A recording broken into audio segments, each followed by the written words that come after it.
new system. We're here on Restream, and I am alone as far as I know. Oh, wait. You are not I alone. see you, but I can't hear you, Josh. Oh no.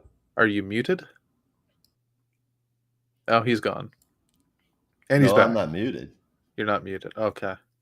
Well, technical difficulties abound, folks. If you're tuning in live with us or just listening on our podcast, we have started up with a new streaming service, Restream, going away from, I don't remember what the old one was, but now we're starting a new service. We're still working out the kinks, but we're here. Josh's going to get his audio fixed. I imagine you can hear both of us, but we can't hear each other. Or at least I can't hear Josh. Josh can hear me. I can I hear you. imagine, yeah. I can read his lips, but that's not going to work for 2 hours.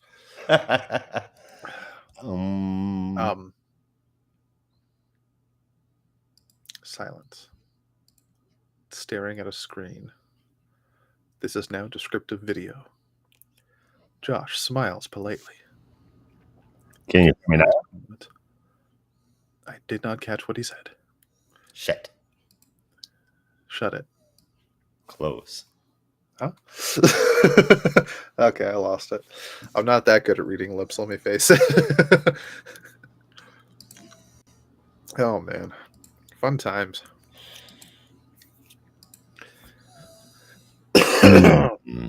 I am sick again, folks, as is my whole family. My daughter was teething. She got sick. I got sick. My wife got sick. And my mom is sick. It's not Still been nothing great around here.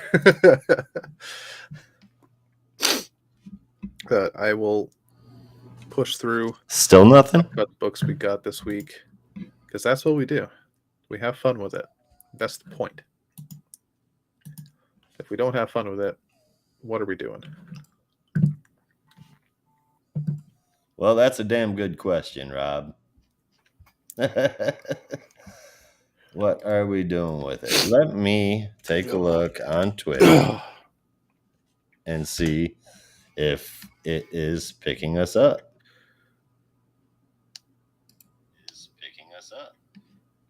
I can hear you on the stream.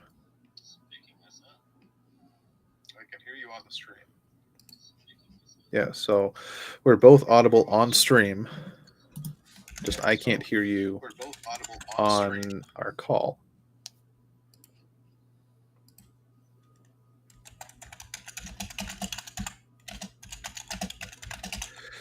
Interesting. Oops, I just typed really loud.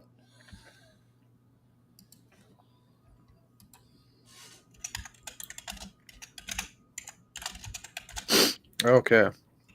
I'll take a minute to talk about some news. I don't have any personally, but Brandon has sent me his list. Brandon's not here with us this week again. He's a busy guy this semester. School's like just taking up all his time.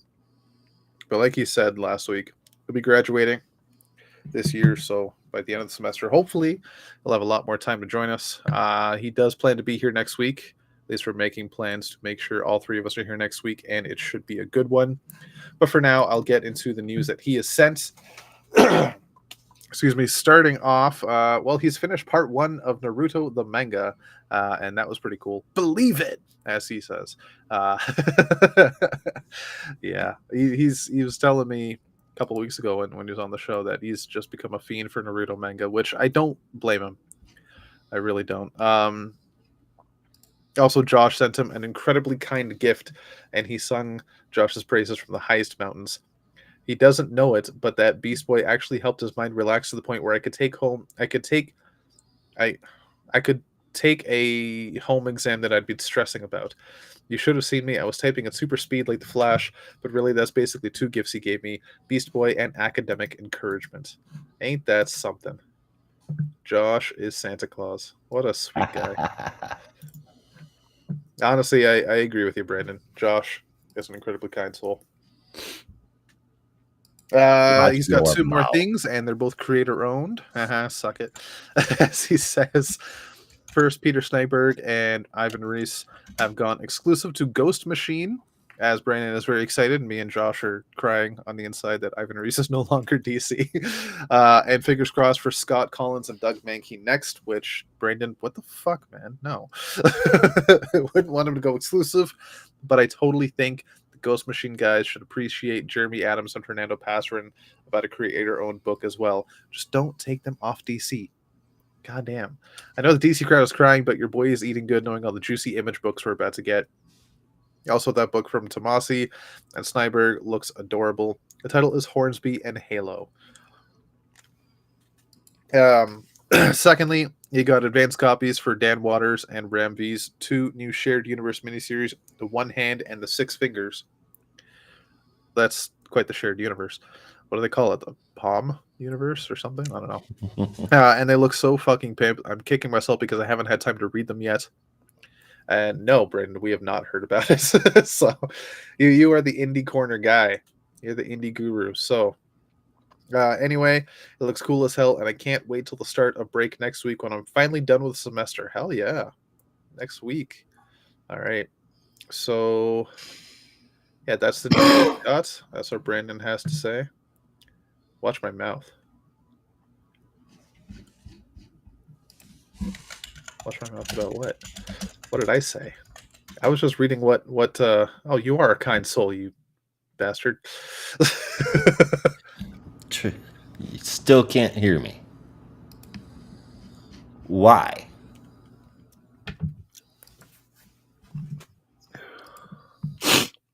Oh man.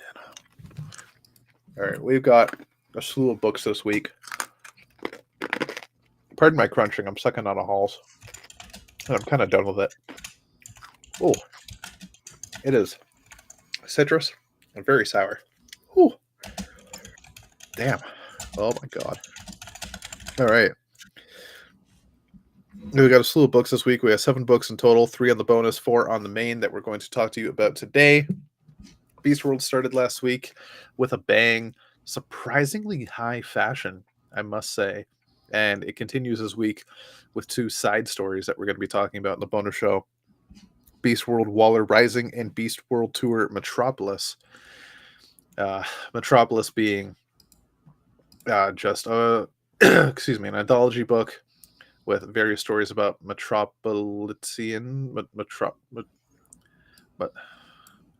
people from that city doing adventures. Yeah, of Metropolis. The people of Metropolis, including Bibbo and John and Dreamer and various other people. It's a lot of fun. Love seeing Bibbo Babowski. And Waller Rising is a story from Chuck Brown, kind of bringing together a lot of the characters he's written over the past few years into one big story that looks to lead to a lot more later down the line, and also kind of dives into the ongoing DC story right now with Amanda Waller. So a lot of interesting stuff coming out of Beast World so far. I gotta say, it's been fun. But like I said, we'll get deeper into those in the bonus show. Be sure to check that out. Subscribe to our Discord through our website. If you're watching this stream, all our links are right there in the QR code. Just take a scan and you'll get links to our Discord, our website. The stream's kind of a moot point because you're already here. All sorts of stuff. Our podcasts. So be sure to check it out. Subscribe to our Discord. You can chat with us 24/7 because quite literally between time zones, there is somebody always up. I wake up at like before the freaking sun on the eastern seaboard or eastern not seaboard like standard time, and excuse me. Please click the cog for settings. Make sure the audio output. Where the fuck is that? Oh, there's the cog. Okay, that might. Yeah. Yeah. Yeah. Say something.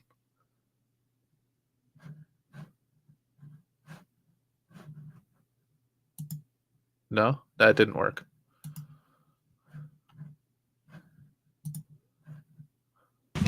Something? Oh, I hear you now. Excellent. And that was really fucking loud. Sorry. What's up? I'll fix it in a second. All right. Okay, folks. Looks like it was my fault.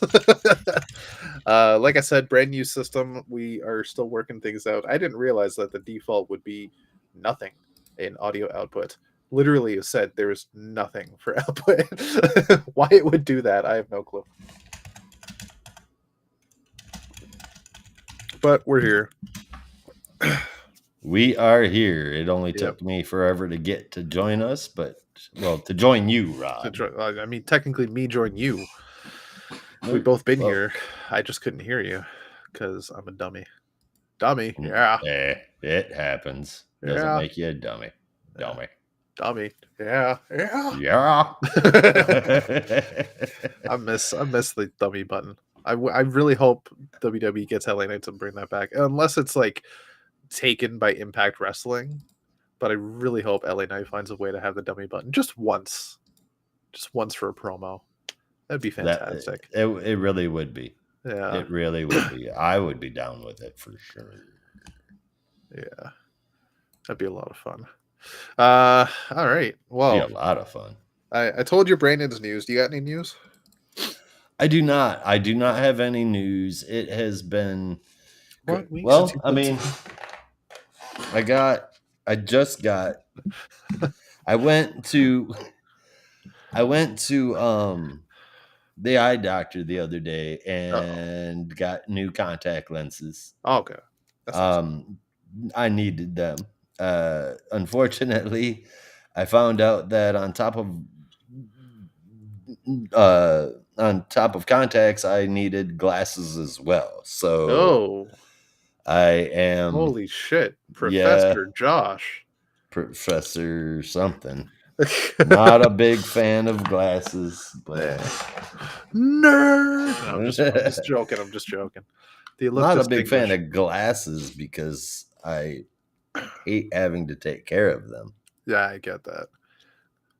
They look good on you, though. I gotta say. I will after I replace the contacts with the good ones. I'm using my old ones because I have become much more farsighted and a lot less nearsighted, which is weird. So I am able to, the new contacts let me see far away like wonderfully, but when I get to about right here, everything starts getting fuzzy now. So I couldn't put in my new contact lenses. So now I'll be swapping out my eye care tonight and see how that goes. Right on. Hopefully it works out. Indeed. Can I say though, I'm kind of jealous you have glasses. I've never told you guys, but my eyesight's kind of fucked. Well, then you should probably be wearing glasses. Well, no, here it's not. So when I say it's fucked, I don't mean like both eyes. Like both eyes are different. So my right eye, perfect vision. I can see things really far away and really up close. It's like fantastic. It's better than most people. But my left eye, complete dog shit. I can't read anything. I've tried various people's glasses over the years. Nothing makes it better. It's just I went to the optometrist years ago. He said it's a lazy eye. It just doesn't work as hard as my right eye. And I could exercise it, but it's really hard to do to close my right eye all the time because that's when I use my entire freaking life. Yeah, and there's an actual term for it, but I don't remember the term. There are glasses you can get for it, but the lens that's blurry is like thicker than a freaking Coke bottle. And then on the other eye, you just need normal glass. It's really weird. Now you can fix that with contact lenses now. Maybe I should check that out because you can completely fix it with contact lenses. But to train your lazy eye, and I don't know if you've ever noticed, but I have one and it kind of wanders a little bit. But I've never noticed that. It doesn't do it much, but it was a lot worse, especially when I first wake up in the morning. But if you take a piece of cardboard and put a pinhole through it, and like hold it right here on your face, and then just stare through the pinhole with your lazy eye, that is the workout that you need. No lie. Is that for straightening it out, you mean? Straightening it out. And, so mine's and strengthening it. Yeah. So mine's not like a wandering eye or anything. It's like they're in sync in terms of movement and placement. It's literally just everything's blurry. But strengthening it is what I need for sure. For sure. But also, you need a damn eye doctor. Yeah. Because this is going to sound weird, but I've always wondered what it'd be like to look out of both eyes. Then yeah, you definitely need an eye doctor. Yeah. Like I do like realistically, not theoretically, realistically, I do look at both eyes, but Mhm. this side of my face is like it's just off in the distance. Like it's my peripheral. It's not my main, I right? understand. I gotcha. Yeah. Gotcha. Yeah. It's so weird. But yeah, that's Oh, me. we got some podcast news. What we've done, you guys, anybody out there listening can go check us out. www, of course, dot thegeekmatrixpod.com /links. It has links to everything that we're at, the stuff you're watching on us now. We are streaming currently on YouTube, Twitch, Twitter, Instagram, or no, excuse me, YouTube, Twitch, Twitter, Instagram, and Kick. And you can get links to all of those, plus our Instagram, our Discord, TikTok, eventually. Even our Steam community ID will be up on there. And of course, you can get links to our Substacks or our comic reviews right there on the website. So visit and love it because we're the best there is, Yeah. the Also, best there like, was, yeah, and the best there best ever there will ever be. will be.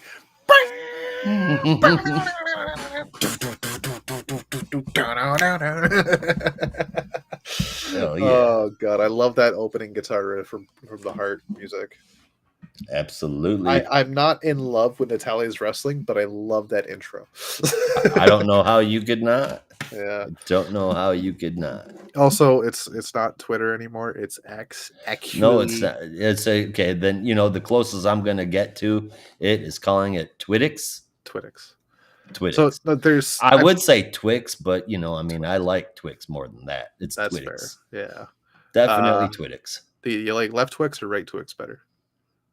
Oh, my friend, it is always the left. Right on. Hell yeah. So I have realized though that Twitter is now called X for a reason, and that's because it's the social media that everybody used to use. It's like their Beautiful. X. Yeah. Yeah. Oh, I love that. That When is gorgeous. I when will be using it too. when people said Elon Musk was a futurist, they didn't realize how true it was. Like he called that shit when he renamed it X. Right? Ain't that the Yeah. truth? Yeah. So Get hand cream, Josh, take it away. you forgot hand cream. Josh, take it away. All right. Then I guess the first thing that I will do is officially welcome everybody. It is episode 176, or our Legacy Week that we have lined up with DC's Legacy Weeks as to the best of our knowledge. Legacy Week 4532. Episode 136. In reality, we have been out here for quite some time. Noticed a pickup in our listenership on Spotify, so we want to thank you guys for that. Again, getting in on everything from our Twitter to our Blue Sky. What you're really missing is access to our Discord. It is $2.99 a month. You get in there, you get to hang out with awesome people like Rob and Brandon, Kirk and Caitlin, Jess and Jeremy, and Isaiah too. He's usually cool. And I'm there to argue with everybody as well. So you get There are access. rare moments you agree with Josh. There's It does happen. rare moments that I am Really agreed rare. with, but Yeah. um, we keep it civil for the most part. And y'all need to get there. All of our podcast episodes get put there, show ideas get put there, all kinds of stuff. Yeah. It's a lot of fun. And you're missing out. Really, you are. It's a damn shame nobody's joined us. Over the course, see, we started off with Slack. Slack's a little limited. I got talked into moving to Discord. I didn't know nothing about Discord. Got talked into moving into Discord. Discord itself is pretty fun. You get all these neat little bots that come in there. But let me tell you that over the course of the past 3 years, has it been 3 years? It's Going yeah, on 3 so, years. yeah. I think Brandon said that next February will be the third anniversary of me and him joining. That sounds about right. So or roughly second anniversary. It would be the beginning of year 3. the beginning of year 3. Yeah. So roughly that long, and our Discord has become my favorite place on the internet. Yep. Ditto. Love it. Because But there's no animosity, and if there is, it's very tame. right? That's where our closer came from. In the Geek Matrix, you're not alone. In the Geek Matrix, everybody has a home. Right on. Got people of all different kinds there, and we all manage to get along. Maybe Yeah. that's because there's a face to the name and we're not hiding behind a weird icon on Reddit. But nonetheless, we're all very nice. And you should be hanging out with us. Yes, it costs money to hang out with us, but I mean, we're worth it. Yeah. We taste better than Starbucks. Don't alienate people yet. I've had many an argument about people with Starbucks, and just it's either bitter and disgusting as shit, or it's way too sweet to the point it's no longer coffee. There's no middle ground. I've had regular The one Starbucks thing coffee. is, It sucks. yeah, so you either have way too sweet, which is it's no longer coffee, Yeah. or you have burnt coffee. Yep. It is literally burned. It's done so on purpose and intentionally. It's part of their recipe. Starbucks coffee sucks. Yeah, I really don't understand how the hell it picked off. No, the best fast food, and I will classify Starbucks as fast food because if you think it's not, you're wrong. It's But got the a drive best, through. It counts. the best coffee out there that you can get through a chain drive-through that I have found in all of my 762 years is Tim Hortons. Oh God, buddy. The best. Okay, Now, that does not time since you've had Tim Hortons coffee. It has been a long time. Yeah. I have fond memories of Tim Hortons coffee. Can I just tell you right now? You've made 2 big coffee opinions. Don't alienate half our fan base, please. You just pissed off most of Canada. By saying Tim Hortons is good coffee? The best coffee. Most Canadians will say McDonald's is better. Oh God, no. Yeah. McDonald's is hot water. It doesn't even taste. There's no taste to McDonald's coffee. Of course, here it's a lot better. Countries are different. Yeah. I still Tim have Hortons yet coffee to go down to there might be good. I still have yet to go to a McDonald's in the United States and find a pizza. However, I had been to Canada many, many, many times, and on 3 separate occasions, quite a number of years apart, I went, and all of them had a McPizza. So when the fuck was that? Oh gosh, early 2000, between early 2000 and 2010, you could go, and it was about this big, like a personal pan pizza, and they called it the McPizza. I don't remember this. And this is Southern Ontario you're talking about, because that's where you went. Yeah. That's where I live. I never saw that. That's crazy. That's insane. No way. Okay. I'm a little annoyed. That had to have been like small town. No, well, I mean, not GTA. Sarnia. Fuck. Yeah, I they want to get say Sarnia. up north. Yeah. Bloody Sarnians. It's really weird there. A home for Letterkenny and Shoresy. Make Sarnia a home for Letterkenny? Oh, no, that's where they film it. Oh, is it really? Yeah. Yeah.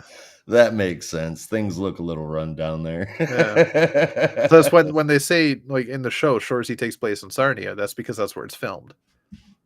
Oh, I guess I never noticed that before. Yeah. Huh. Yeah.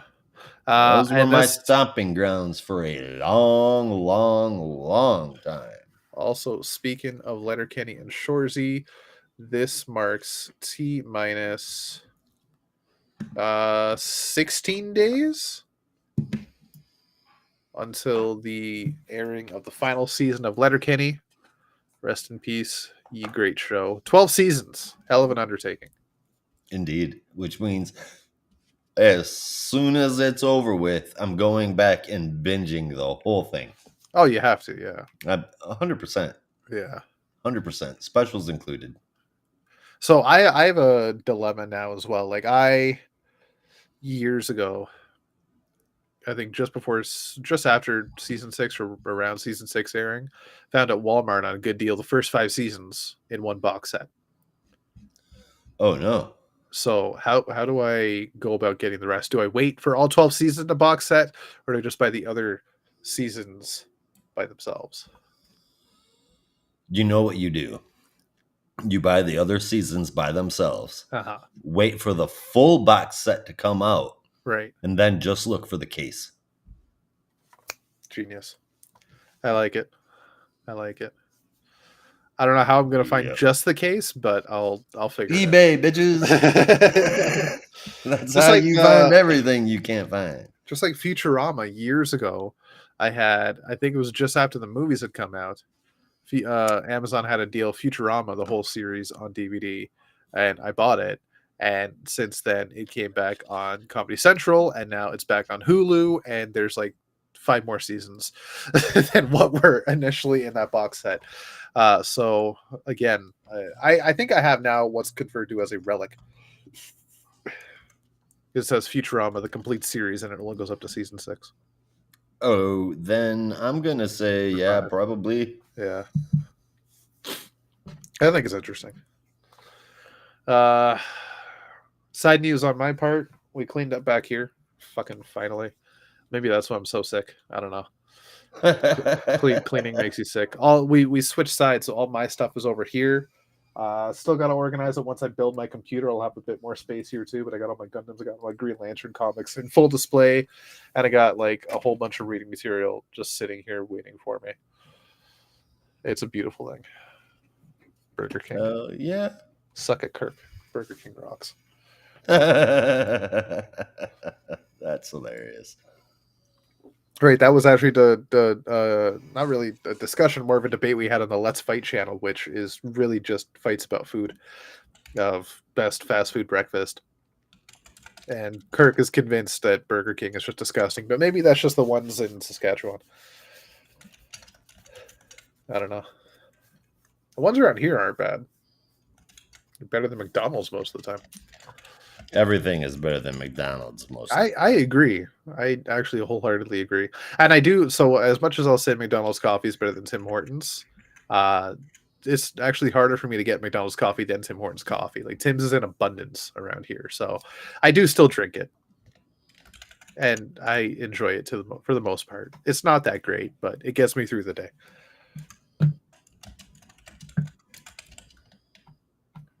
And I can hear Canadians already yelling at me. What the fuck is wrong with you? Oh yeah, I also organized up here, and I actually really like this setup I did with the fuck. It's not gonna go, is it? The lanterns. I got them in rainbow pattern. Wait a second. Can't see the Star Sapphire and Blue Lantern over there, but no, I saw. I did. I saw shit. that. Oh shit! I think I unplugged my camera. Fuck. That's not good. Okay, bear with me. Sorry, you were saying you think you saw. I think I saw that when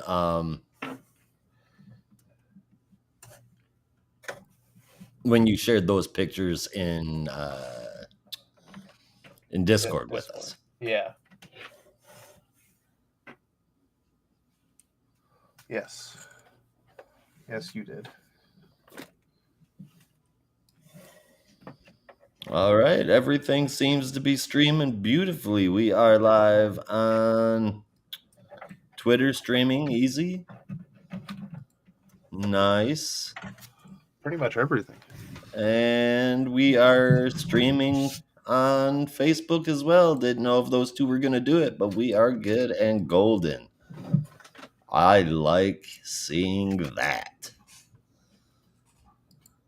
Still can't see you though, Rob. I'm working on it. I don't know what the hell happened. Oh, it looks like you unplugged your camera. The thing is, it's not unplugged. Is there a button on here I don't know about? it could have gotten wiggled a little bit in your USB port, and the only way to Yeah. fix that is to unplug it and plug it back in. Yeah. The thing is, the light is still on. It just says it's off. Right. So you're gonna have to unplug it and plug it back in. Yeah. Oh fuck. Okay. I'll be right back. And he'll be right back. And while we are waiting for Rob to show back up, man, it's been a fun episode already. All right, so this week we are going to be talking about, here in our main show, we're going to be talking about Birds of Prey number 4, Shazam number 6, Poison Ivy number 17, and Blue Beetle number 4. But that's far from all of the comic books that have been released this week. There's also been Fire and Ice, Welcome to Smallville number 4, Batman Santa Claus Silent Night number 1, Superman 78 The Metal Curtain number 2, Batman number 140, Beast World Waller Rising, and Beast World Tour Metropolis. Those are all out. We'll be covering the rest of those books. The ones not on the main show, we'll be covering those in our bonus spotlight show, where we put all of the best books and books that just didn't have enough room for the main show. So that's where you will catch us doing those over there on our Discord. They are always uploaded on Friday at noon, so make sure you get that. Yep. Bookmark it, love it, and respect it. And respect it. Respect my authority. But those are the issues that we are going to cover, and with us already well on the way, I suppose that we should probably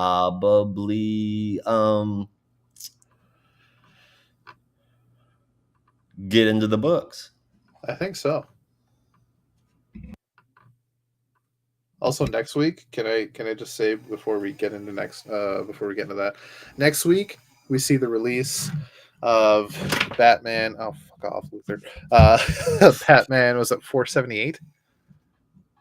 Yes. 428. 428. Oh, Jason Todd. Yes. Jason Todd Facsimile Edition, or as they're calling it, the Faux Simile Edition, which is a reprint of book 3 of the 4-part Death in the Family. I think it's book 3. Where Jason Todd was killed, but this ends with him surviving. And it's the alternate cut of what would happen if he lived.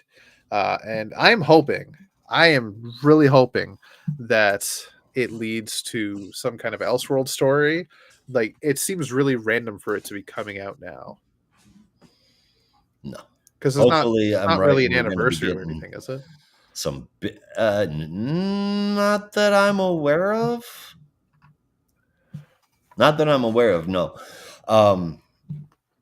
So with the big focus that's going to be placed on Jason Todd, like I'm assuming there's going to be, then I guess that this makes a little bit of sense. But I don't care if there's a reason behind it or not. I'm just happy to read it. My 35th anniversary, actually. Oh, 35th. That doesn't even count. No. That doesn't even count. But back to catching up and doing the books. I suppose I should go ahead and get on that. Yeah, give us the honorable mentions. I already did that. You missed out on that, but I'm ready to kick off our full analysis. All right, let's do it. With Birds of Prey number 4, written by Kelly Thompson, art from Leonardo Romero, colors by Jordi Belair, lettering by Clayton Cowles, and the cover came from Romero and Belair as well. So we are right in the heat of battle from where we picked up last time, or rather where we left off last time. The one thing that they wanted to avoid happens. Diana shows up. Zealot, don't call her Zealot. Zealot and Diana start going at it, but not for long. Diana flies off, but she's taken out by some Banshee grenades that Black Canary and Zatanna had apparently made quite a while ago, though to be honest, I cannot remember that happening. Not a big deal, though. Barda starts whooping the daylights out of Diana. I mean, really beating her, does the whole Bane backbreaker thing, the whole nine Oh god, yards. yeah.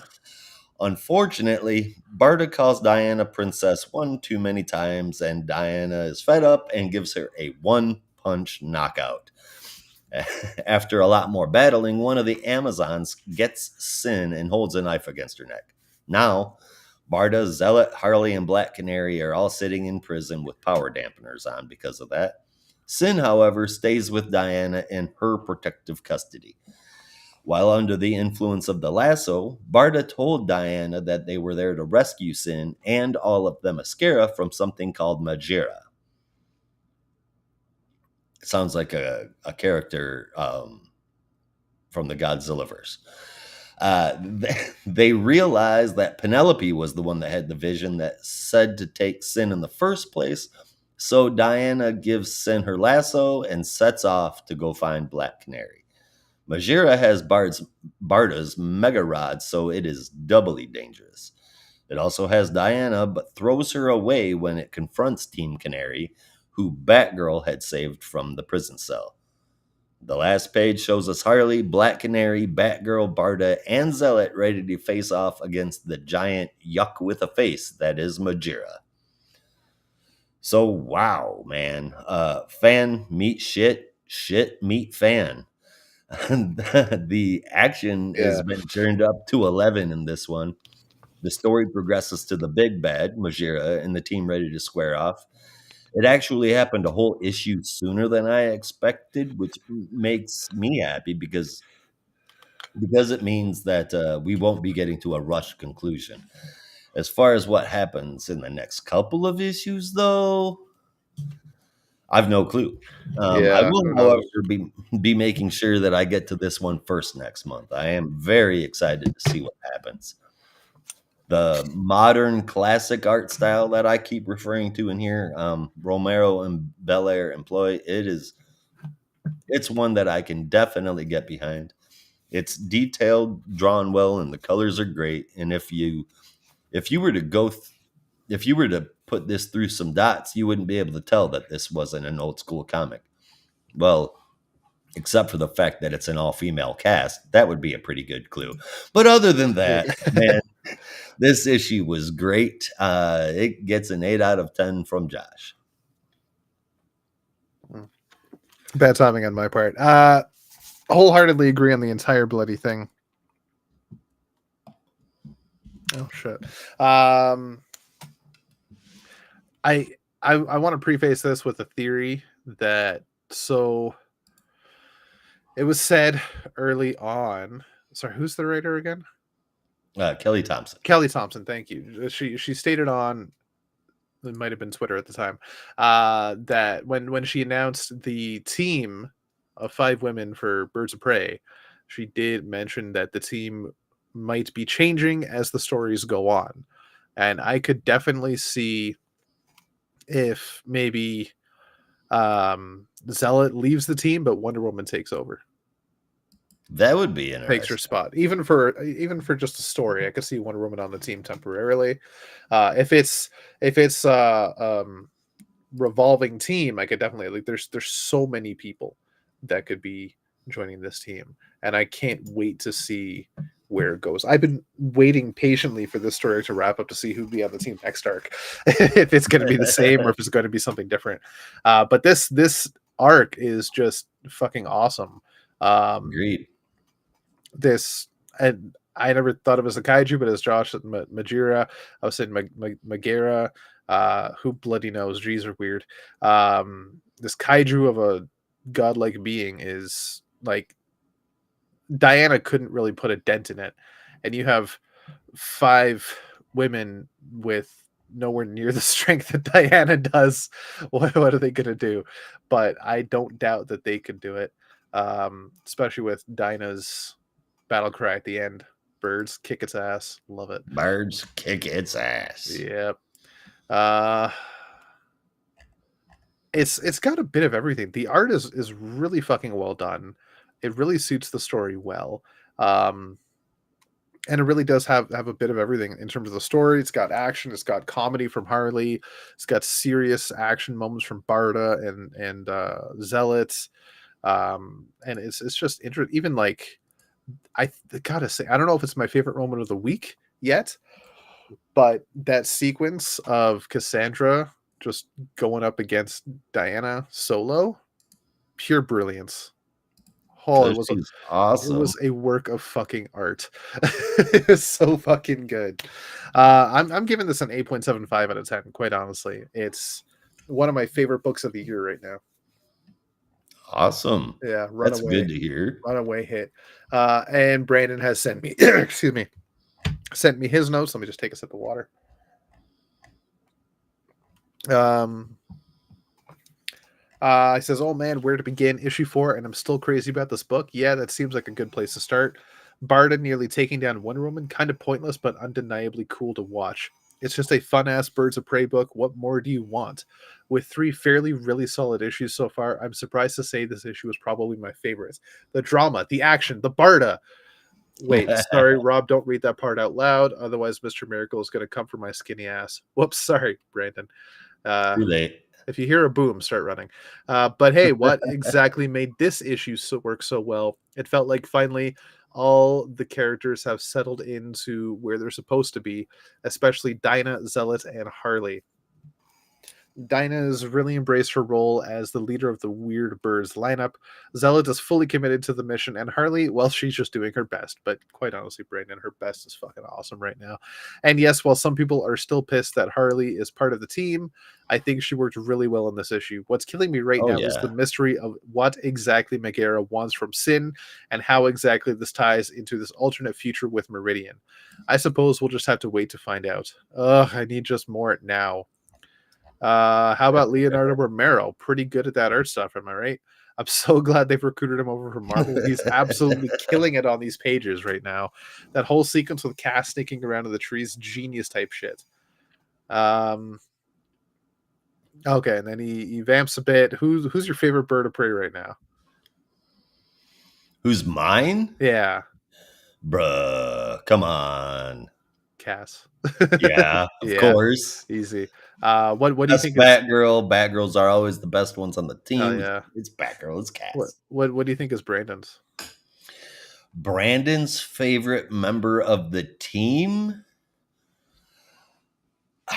It's gonna be Zealot or Barda. And see, he's got a soft spot for the gods, but he's also got a soft spot for the cats. Mm, Oh, that's I'm gonna say Big Barda. big part of. Well, then, so he goes on to say, "You probably think I'm going to say Dinah or Cass, but it's actually Zealot. So you were really Oh, okay, close there, Zealot. Josh. Yeah. All right. Who would have thought she'd make for such an interesting team member on a mainstream DC team, no less? Still fairly clandestine, but much more exposed, I should think. Also, when are we going to get backstory on Xana's relationship to the Amazons? I'd take a whole issue for that, or a one-shot special written by Kelly Thompson, of course, in a heartbeat. 8.5 out of 10. Right on. Agreed. Agreed. Excellent. Excellent work, man. Yeah. We have a little bit of chaos, a little bit of mystery, a little bit of ass kicking, A little bit of magic. and what? A little bit of magic. And a little bit of magic. Yeah. A little bit, I suppose, with the Banshee grenades. Yeah. It's weird to say, but I feel like this issue may have at least those things in common with the next one. Exactly. Especially the magic. Excuse me. This is Shazam number 6. Is it 6 already? Wow. It is 6 It's already. already. Oh man, I forgot to queue up the credits page. Bear with me. Written by Mark Waid, art Uh, by Dan Mora, colors by Alejandro Sanchez, lettering by Troy Patiri, with that cover brought to us from Dan Mora as well. Did you just have it written down? Yes, of course. Wow. Okay. I have everything Fair written enough. down. It's the only way I can do this. Right on. Thank you, Josh, for the credits. As soon as I got to them, you started saying them, but thank you anyway. Right, so we pick up where we left off last issue. Billy has confronted the gods at the Rock of Eternity, and he is basically telling them to fuck off, or not really. Put up or shut up is more like it. Put up or shut up. And that's Put 'em when up. put him up, put him up. Ooh, you're good at that. So, like, can I tell you? I know that's a Cowardly Lion, but every time I hear it, I think of, oh my god, what's his name from Hanna-Barbera cartoons? Snagglepuss. Snagglepuss. Yeah, I think of Snagglepuss. I don't know why.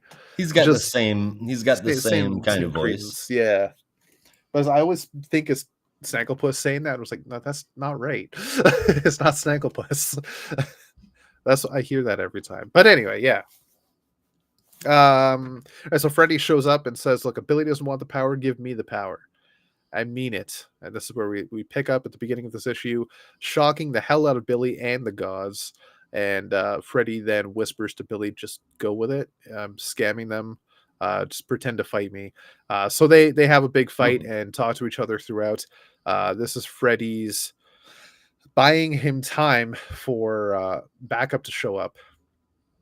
And as they go on, try to figure out what the hell the gods are going through, and they realize that maybe, they figure out some shit about Mercury. He's a speedster, but also a trickster, so some shit's going on. And then they realize that the gods are taking over his mind, and then Zeus realizes that they're killing time, and realizes they're tricking him and threatens them. But that's when the backup shows up, and it is their excuse me, their family, their siblings, Darla as Bullet Girl, Pedro as Mr. Atom, and Eugene as Eugene the Invincible, all equipped with various magical weapons and armor from the Rock of Eternity itself.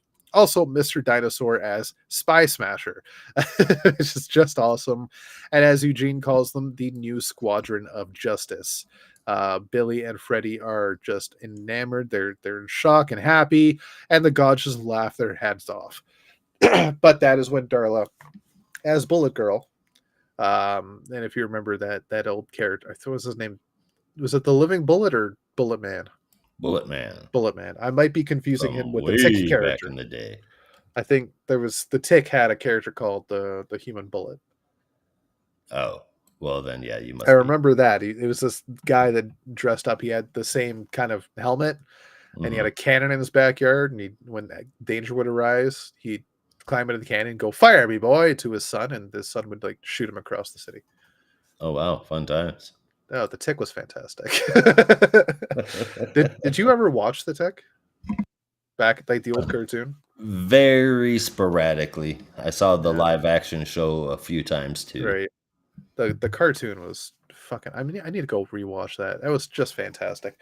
Anyway, right. So Bullet Girl gives them what for, shooting herself right through them, taking a couple of them down in the process, and then Pedro takes over, and Eugene gets in on the action, and even Mr. Dinosaur, Spy Smasher, his briefcase is like a TARDIS. It's bigger on the inside, and he just sucks up Achilles. Oh no, it's not Achilles. Who is that? Nah, it's one of them. One of the gods. He sucks up one of the gods in the briefcase. Yeah. Atlas. It's Atlas. Excuse me. Achilles is the one in the Ares helmet, which really confuses me. But that's besides the point. Eugene also is carrying the Eldritch Ibistic, which seems to be a magical rod of unknown power. But it even turns Zeus into a duck, which was quite funny for everybody involved.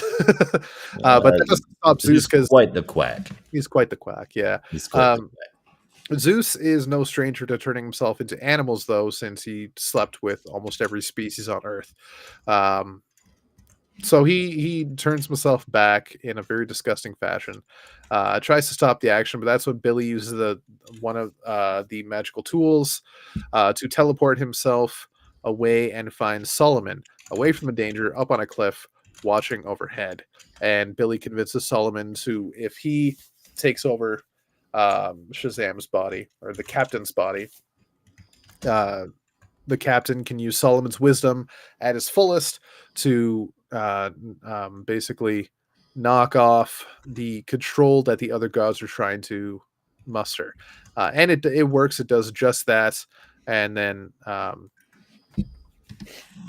the captain then convinces Zeus, talking to him, that maybe if you want respect, you have to earn it. Go live with the people, do good things, and help them instead of just try to control them. And that is when Zeus agrees, and they head off their separate ways. The day is saved, and as the family begins to put the tools back, Mr. Dinosaur sees the Chamber of Souvenirs, aka the closet, um, and is just like in love with the chaos that is within this Chamber of Souvenirs. He loves to organize things and keep things in neat, tidy order. So Billy offers him the job, but he says, no, my supervisors would never allow it. Besides, I am so behind on filing your records. My supervisors are on their way here just now to administer punishment. And they are just that. In a flying saucer, a whole bunch of dinosaurs have arrived, and they find parking space in a very flat area of planet Earth, which happens to be, anybody? Kondak. And that is when Black Adam shows up to say, you're violating my airspace. Fuck you. And now next issue, we're going to have the Captain versus Black Adam with space dinosaurs. Hell yeah. Josh, I know you've not been a big lover of Mark Waid's current Shazam run, but I really hope this issue is kicking it off for you, because it had a lot of fun. It had a lot of history to it with the new Squadron of Justice, Bullet Girl, so many throwbacks to older characters, which really is, I think, in my opinion, the backbone of Shazam in this day and age. Being such an older character and from like so many different comic books, so many different comic companies, it's got such a wide girth of interactions.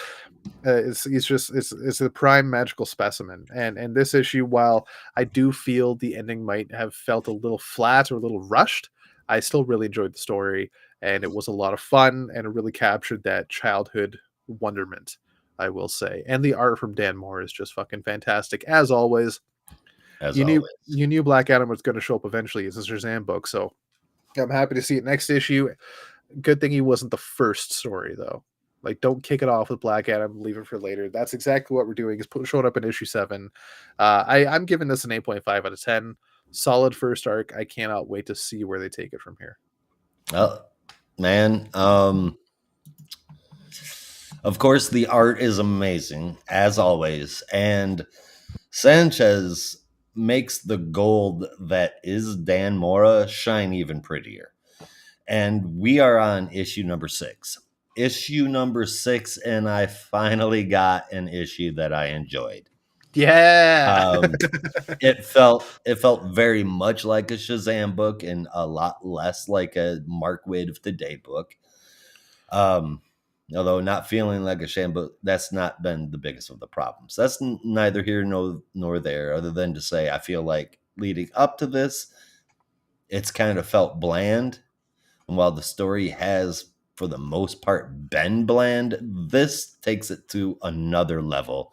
It was really fun, and I enjoyed it a whole lot. I'm going to give it a 7.5 out of 10. Right on. Which I think might be the highest score I've given a Mark Waid book in a year. Might be, which is just still bloody crazy. But I can't argue. I can't argue that. 2 years ago, you would have asked me if I would ever shit talk a Mark Waid book. I'd ask you if there was something wrong with you. Yeah. Unfortunately, I gotta be honest, and I can't just play favorites. Yeah. Life would be easier that way. If I could play favorites. I'd just not read the comic books that I don't like and just say they're shitty. So I was reading ahead on Brandon's notes. I can't wait to see his Blue Beetle review. Anyway, yeah. So he says, "New Squadron of Justice versus literal figures of Greek myth. Perfection." Enough said. Also, fuck, Dan Mora is so good. Zomga. I haven't heard that word in a long fucking time. Zomga. ZOMG. It's so OMG. It's ZOMG. Like you have to go straight to the end. Every close up of the captain is just Fucking gorgeous. millennials. No offense, millennials. I'm just kidding. Is Brandon even millennial? He might be Gen Z. Honestly, dude, I don't know. All I know is that everybody other than boomers is younger than me. Pretty much. Technically, I'm on the. You're Gen X, aren't you? I'm in that weird 3-year area between Gen X and millennials. Well, the Gen Y is before you. What? Or is Gen Y after you? It goes boomers, Gen Yeah. X, millennials, and then Gen Z. I know there's a Gen Y in there somewhere. I heard the one that comes after Gen Z is Generation Alpha. Yes. No, but Gen Y is like older. I thought it was boomers, and then I guess it was X and then Y. Unless Y just doesn't exist anymore. Y just doesn't exist. That's because they started calling my little 4-year group Zennials for like a mix between Generation X and Millennials. Yeah. Yeah. But, all I know is everybody's either way older than I am or way younger than I am, and I've got the attitude of a young person with the face of an old person.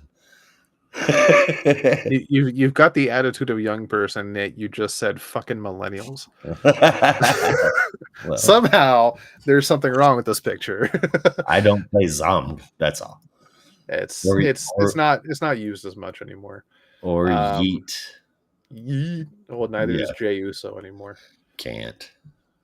Doesn't stop my kids though. God. I know I said it in our private chat on, well, it's not really private, it's the wrestling group, but like I can't stand when people feel they need to trademark a word. It's a fucking word. Like not even for like a company. If it's like the title of something, that's one thing. But if it's just something you say on a regular basis, it's a catchphrase. Fuck you. You're gonna trademark that shit? Go fuck yourself. Bazinga. I don't even think that's trademarked. Yeah, they own it. They own it? That's stupid. Yeah. To be fair, why it wasn't on a whole lot more. I hope they're the only ones that use it. I don't want it to be anywhere else because I fucking hate that word. Because I hate that show. But that's everybody that's younger. Yeah. Hates that show. No. It's not everybody that's younger. It's everybody that's a real nerd hates that show because they know. I've been a nerd for a long time, and I laughed my ass off at that show. I don't hate it. It was funny for what it was. Like the entire show or the first 4 seasons? I mean, I can't say that I've ever watched like a regular sitcom every single episode. Okay. Not even close. But I mean, yeah, I've seen episodes from all of the seasons. I never had a problem with it. Yeah. Painting nerds in a negative light. I mean, stereotypes exist for a reason. They do, but they're usually true.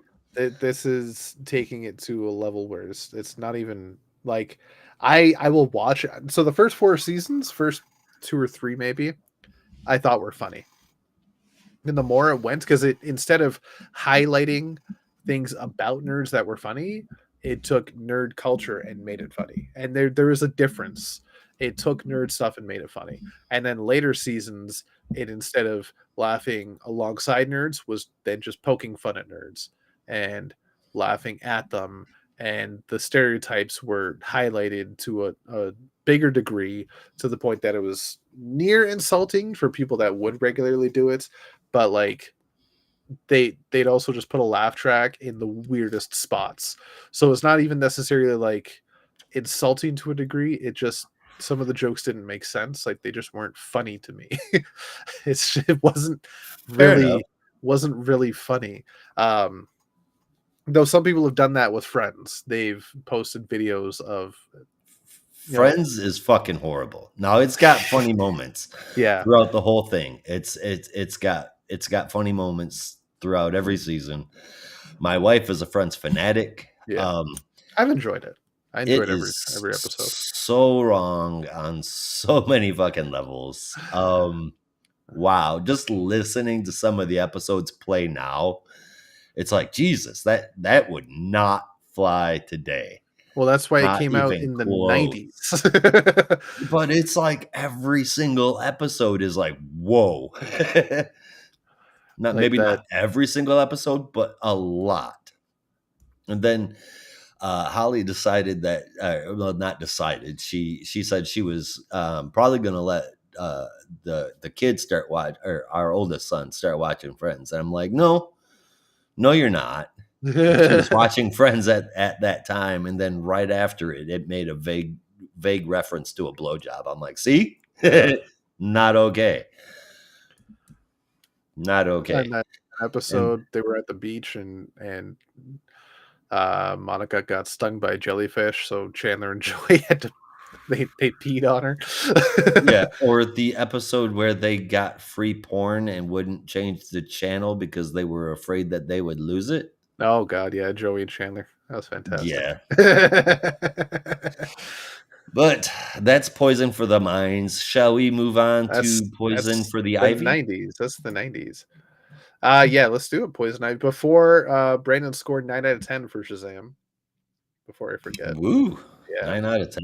Yeah, right he on. does he does love some Mark Wade. He does love some Shazam and Dan Mora. I mean, how can you How could not? you not love it? Yeah.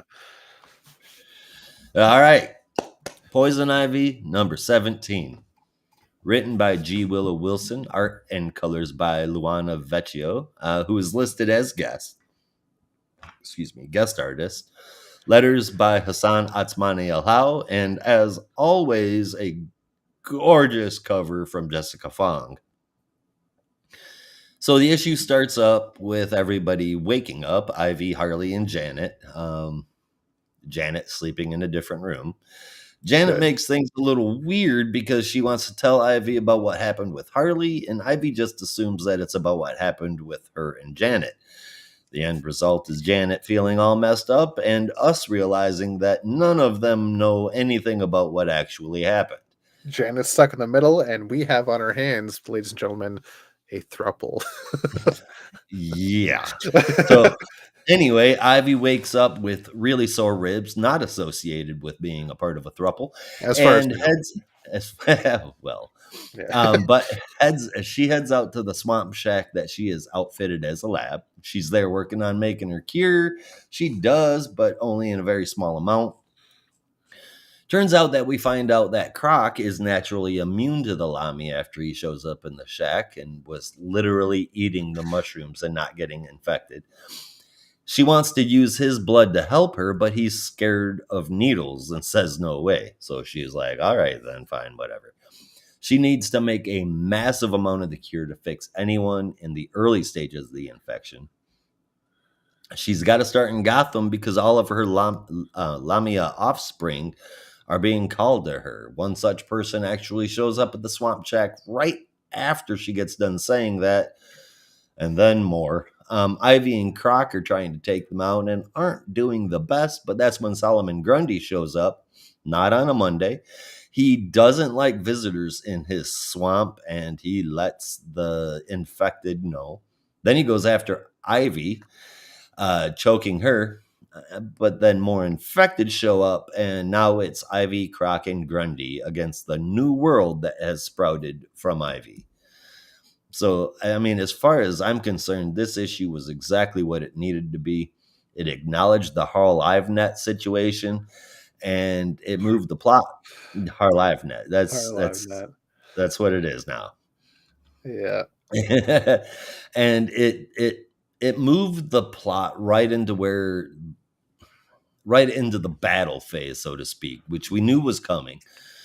I, for one, can't wait to see what Wilson can do here. The book, all 17 issues, have been fantastic, but there's been very little actual action done in a big way. While Vecchio's style doesn't really match what we've seen in the issues so far, it's still really good and it serves the story well. Line, color, light, and shadows, they're all great. I would say that the art is a bit more friendly.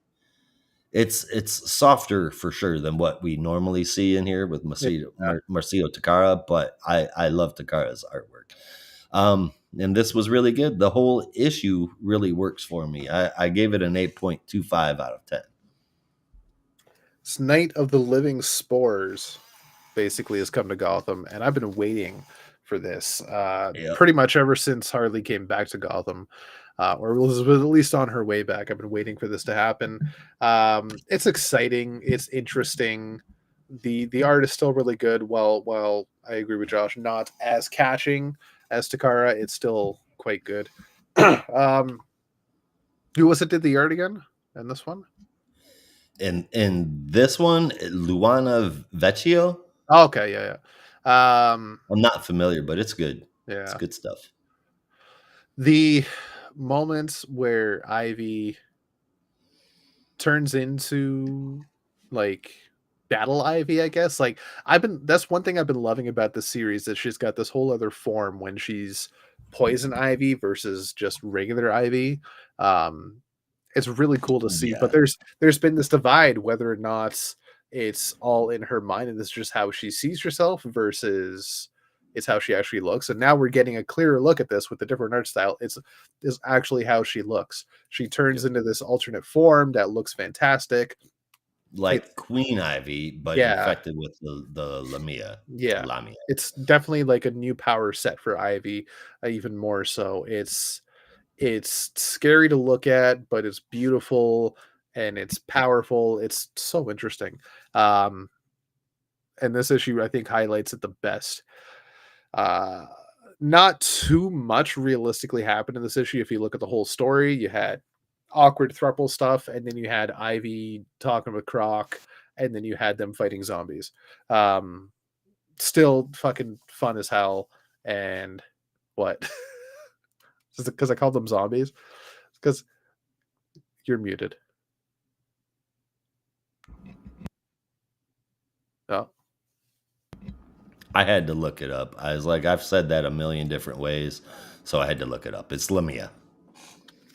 okay. Oh yeah, Lamia. Yeah, there's many different ways, but okay, Lamia. Um, I don't even know what else to say about the issue. Solomon Grundy was expected, but also a welcome surprise in a way, at least in the way he showed up. Yeah, because it was like we know that he lives in Slaughter Swamp, but there wasn't a whole lot forecasting it other than a number of issues ago when Croc gave Ivy the swamp shack that he said there's other people in the swamp that aren't quite so friendly. Yeah, like you could telegraph that that's Grundy Mhm. because that's basically his home.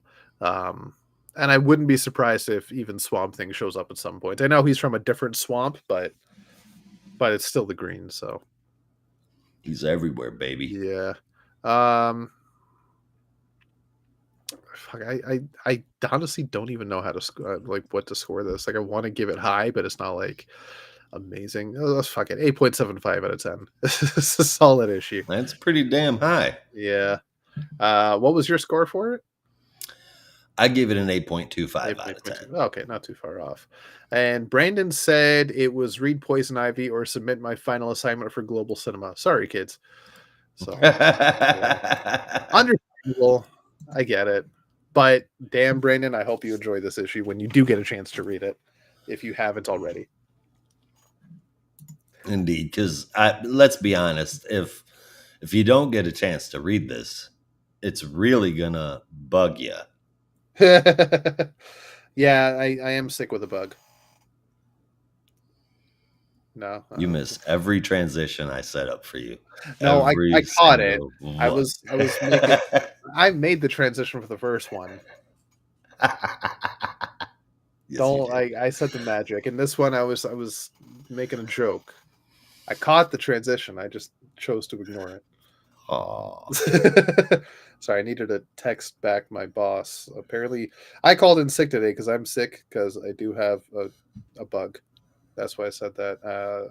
Cold. And apparently, a lot of people are sick, and a lot of people called in today. oh So, no! yeah. So I'm not alone. You are Uh, not alone. I am not alone. In the You're in the Geek Geek Matrix, Matrix, of I'm course. not alone. Yeah. All right, Blue Beetle number 4. Oh shit! 1 second. App's messing up for me. Oh my god! Written by Josh Trio, I art by. got, got it. I got it. No, it's just the app. The app glitched for a second. It just. Oh, what the fuck? It glitched again. There's no. Okay, let's do it. Oh, I got it. I got it. Couldn't find the fucking credits page. Yes, it's written by Josh Rio with art from Adrian Gutierrez, colors from Will Quintana and Nick Filardi, letters from Lucas Catone, and a beautiful cover from Gutierrez and Luis Guerrero. Interesting, Luis Guerrero. I didn't. Yeah, I didn't even catch it was a different colorist.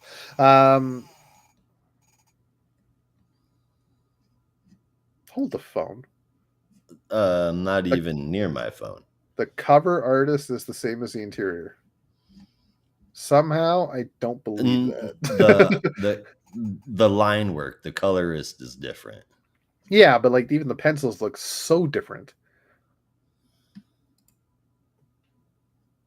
On Beetle.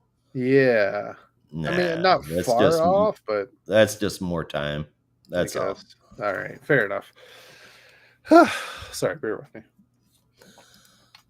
Bearing. Being sick sucks. Excuse me. Okay. So, Brenda is with excuse me. Shiza. Victoria Cord when she gets a huge bouquet of flowers from none other than Lex Luthor to say sorry about Ted, and she just burns them because she doesn't want to deal with mad scientists. Plus, he's in prison. Um, that opens Brenda's eyes a little bit. So, just what the fuck is up with Victoria? But we'll get into that a little later, I imagine. Jaime is still working at his aunt's diner overtime, just cleaning up the place for like the 5th time. And as his aunts say, just go home. Like, I know you're worried about what happened to Ted. You want to protect us, but we'll be okay. Go take care of some stuff. And as he leaves, he is found by Uli of the Horizon and says, we should take a walk. And walk they do.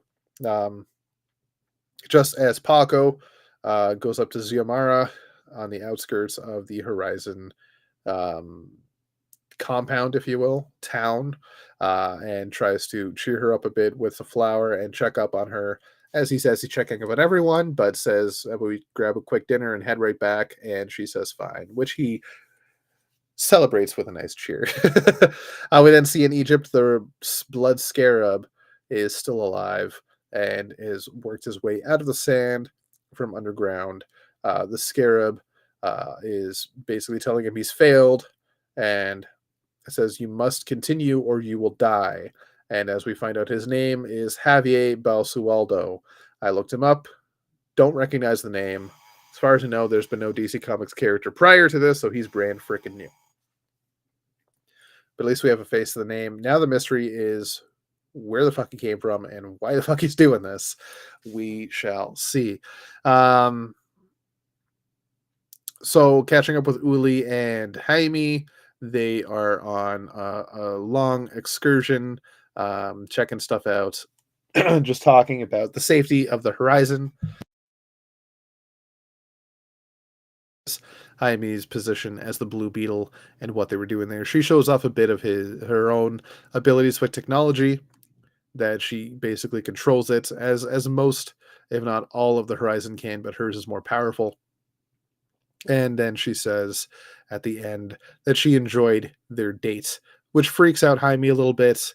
And then he flies off in his beetle suit, calling up Starfire. Also, a little nod to the movie.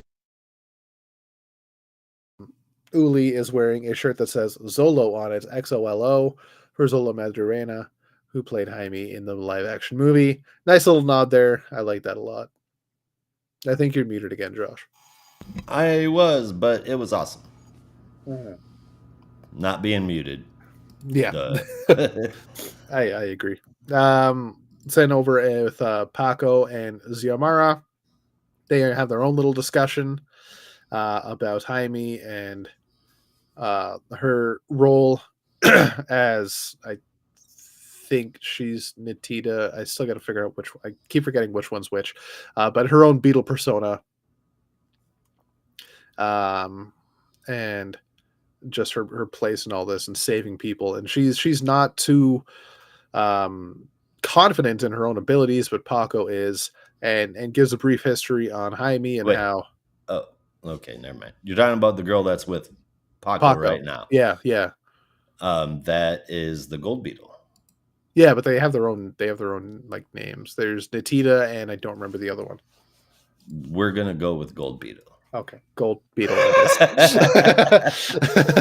Right, Shoot, we so can't go with gold beetle. There's another one that's already called gold beetle. Damn it. oh yeah. And she's awesome. Very, very, very awesome. Damn it. Yeah. All right. So, I all thought right. that sounded familiar.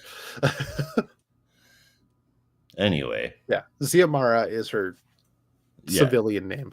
that'll work. Yeah. Right. So she's not too confident in herself, but Paco gives a rundown of Jaime's history and how no matter what odds were stacked against him, he fought through because he needed to. Like you can't let that happen. And it won't happen. And he's always got Jaime's side, and Jaime's always got their side. And with that, between loyalty and love, and Paco says that she's part of the family now. That just brings her closer to him, and they share a kiss. But as that happens, Fadeaway shows up along with gimmicks, uh, which old Beetle villains, if you will. To which Paco's like, "Oh fuck this," because he can't catch a break either. They're there to help out, or at least do something to help save their butts. But now Jaime is Right. met up with Starfire to try and get the skinny, or try to get some advice, if you will, and how like after his talk with Uli. Uli basically said that he needs to find a way to make that final move because he hesitated in the desert to kill the scarab or blood scarab, because he's not a murderer, but he says he thinks he needs to because the Blood Scarab knows a lot more about him than he likes, um, and that he's full of anger and stress and he doesn't know what to do. Starfire says you don't need to. There will always be another way, but Jaime's doubled down on his resolve that maybe this is the only way. And Starfire says no matter what, we will be on your side. So then Jaime heads off to Victoria Court in a surprise meeting and asks her, if you wanted to kill someone like me, how would you do it? To which she leaves with, what an interesting thought. Because if anybody would have had the technology to kill him, and therefore the blood scarab, it would be her. Right. Yeah. Uh, Yeah. very, very tame issue. Very, very, very tame issue this week or this month. I still love the art. I'm still loving the story. But this felt like a stepping stone issue where there's not as much plot progression. It's just like, okay, let's get some people where they need to be, which is not a problem. It's just very, like I said, a very tame issue. Still rather enjoyed it. We'll see next issue where it all leads and what's going to be happening going forward. It's number 4, so we're not too far into the story. I think it's well placed for where we are. Uh, but between Paco and Jaime having their romantic evenings was a lot of fun. Very interesting to see Paco and Xiomara get really close that way. And I'm so happy it's happening. Like, I think it's really cool. And now Jaime's got, so I'm still going through like the old Beetle stories, but Glimmer or Gimmicks and Um, maybe like fucking Fade away. Fade Away. Thank you. They were villains, right? Yes. Mhm. So it's interesting that these villains are now on his side and they're there to help. That his little family, his little familia, as Paco calls it, is really growing. So it's nice to see. I give this 8.5 out of 10. Very solid issue. It's been a runaway hit for me, even from graduation day leading into this. Has been again one of my favorite books of the year. Easily. Yeah, It's just good. yeah. It is It's just the second best Sentai book on the market right now. good. No, Did I've yet to read any of the Radiant stories, so it might be the third best Sentai I book on the hear I stands hear right the now. Radiant stories are flat out amazing. Yeah, That's what I hear. yeah, I've only read Radiant Black, but it's good, man. yeah. Good stuff. And Mighty Morphin Power Rangers at Boom Studios is just grade A stuff right now, so it's hard to compete with the OG.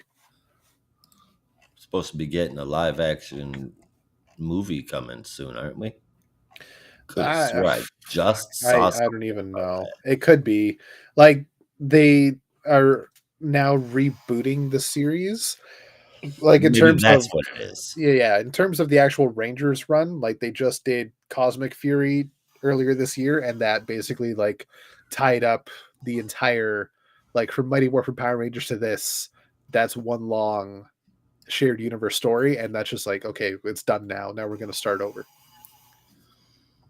Right on. Little crazy, but we'll see where it goes. We'll see where it goes. Yeah, I but mean, the anyway, worst thing that could big deal. happen is that they just forget it. That could be the worst. Yeah, or they'd follow the movie that we got. That would be pretty fucking bad. Anyway, Blue Beetle. Blue Beetle. For me, I gotta say for a number 4, it feels like the story is exactly where it should be. We needed a little breathing room to set things up and for people to become more familiar with the horizon and get the setup for the story. But let me tell you, man, the story is great.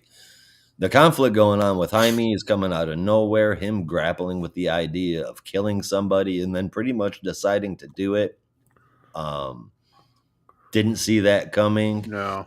I want to say Starfire is a little misleading when she says we'll still stand with you, we'll support you, whatever, we'll be there with you. Yeah, it doesn't sound like She Starfire. will, she will, because she can overlook that kind of shit. But Can Batman she? definitely won't. Nightwing definitely won't. I mean, she forgives her sister every fucking time, so she kind of has to. Yeah. Um, but every issue that I read makes me want to read the next one. Mhm. That's writing done right, and the art in here from Gutierrez is it's my favorite of the week easily.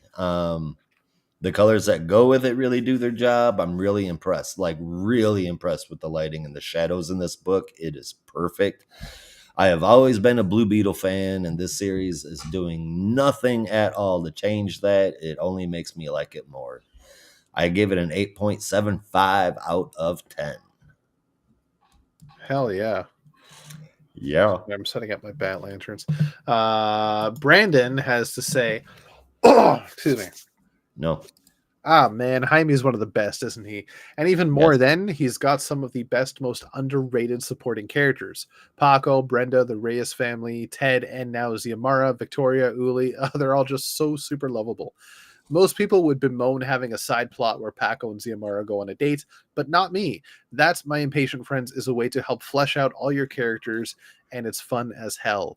Even seeing Jaime and Uli get around Palmera City was great. Really, that's what made this book super interesting for me. The characters. The Beetle stuff is an interesting plot, but I'm invested in how Jaime is continuing to grow into his new life and status. It's just great stuff. Also, is it just me, or was there something kind of romantic between the moment between Jaime and Corey? I sincerely hope that is not the case because she is way too old for him. And also, what the fuck, how could she? I mean, it's not the first time she's shacked up with a human that wears a blue and black suit. No, not even close, but Yeah. I don't think that's. I didn't get that at all. I No, I didn't. I really didn't like. pick that up. I could see where it could be perceived that way because of the backdrop of the moon and the Mhm. coloring there, but I really like the conversation was decidedly not romantic. Yeah, I So didn't. I didn't pick yeah. that up at all. Also the tease at the Mm. end that Jaime might kill the blood scarab. Oh shit, Rob, can you pull up that meme of Homelander saying it's perfect because that's how I'm feeling. My biggest regret is not getting my copy of Blue Beetle #1 signed by Adrian Gutierrez at NYCC Manwata. And then he goes, "Oh my god, shut up about Comic Con. We get it. You think you're so cool." Rob and Josh probably. Oh my god! Shut up about Comic Con. You think you're so cool? We get it. God. Probably. Yeah. 9.25 out of 10 from him. Excellent. Did I give my score? Uh, I don't remember. I don't remember either. I think it's 8.5. Right on. Yeah. 8.5 it is. Yeah, If that's not what it was before, that's what it is now. exactly. All right, I guess that wraps things up. Yeah. You want to do a top three? Let's do it. Should we start with Did Brandon's? Yeah, let's start with Brandon's. Okay, so he had at number 3 Birds of Prey, at number 2 Shazam, and at number 1 Blue Beetle. With his favorite moments, I just has excuse me, excuse me, little cut out of the image here, so I gotta figure. It's the end of the date where Uli says it's a date, and then Jaime kind of freaks out and then flies off. Yeah, that's his favorite moment. All right, Excellent. Josh, what do you got? All right, so mine are almost like Brandon's, up to including the issue that the favorite moment comes out of. Number 3, I gave to Birds of Prey. 2 is Poison Ivy, and 1 goes to Blue Beetle. And my favorite moment actually occurred in a caption box. When Victoria was speaking, we got a caption box and it says, "For more dead chords, check out Blue Beetle #2 from 1967 and Forever Evil #1." Yeah, That shit made me giggle. yeah, Easily got my that was favorite moment. that was funny. It was, "For more about dead chords." That was great, man. That was great. What about you, Rob? Okay, so it's really hard to pick a top 3 out of these 4 because I enjoyed all 4 of these books, but I will say Blue Beetle's an honorary number 4 because it realistically is number 3, but Poison Ivy takes that spot for me. So you have Blue Beetle, then Poison Ivy at number 3, and then it's really fucking hard to pick between the two, but I'll say Shazam and then Birds of Prey. All right. Yeah, with There you favorite go. moments, definitely, as I mentioned earlier, I've decided it's Cass going up against Diana and just messing her shit up. It Oh, that was was good. so fucking good. It really was. Yeah, I think I read that part like 3 times in one go. It was so like I finished it, flip back, go. Oh my god, it was so good. Yeah, Right on. yeah. Yeah, and All indeed. right. All right. Well, that is the show. Thank you, everybody, for watching. We will be back next week covering all of DC's weekly releases. Same geek time, same geek channel. So that is the show. We're getting out of here, and you'll have to as well. Be careful out there. And remember, in the Geek Matrix, everybody has a home.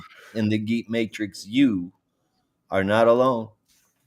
Peace. Finger guns. Bisexuality.